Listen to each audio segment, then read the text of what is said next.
শুভ্র বরফের চাদরে ছেয়ে আছে চারপাশ।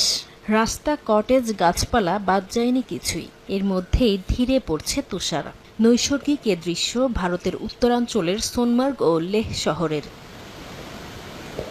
চলতি মৌসুমের প্রথম তুষারপাত শুরু হয়েছে দেশটির কেন্দ্রশাসিত অঞ্চল জম্মু কাশ্মীরে। স্থানীয় সময় শনিবার রাত থেকে শুরু হওয়া তুষারপাতে পাহাড়ি অঞ্চলগুলোতে এক মনোরম দৃশ্যের অবতারণা হয়।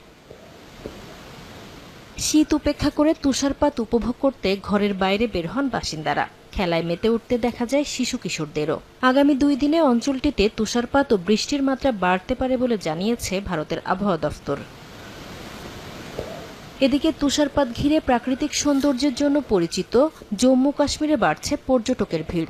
ভয়াবহ বায়ু দূষণের প্রকোপ থেকে নিজেদের কিছুদিনের জন্য দূরে রাখতে দিল্লি ও আশপাশের রাজ্যগুলো থেকেও ঘুরতে যাচ্ছেন অনেকে।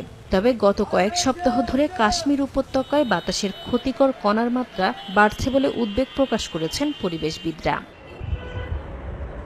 নাসরিন রুমি, সময় সংবাদ।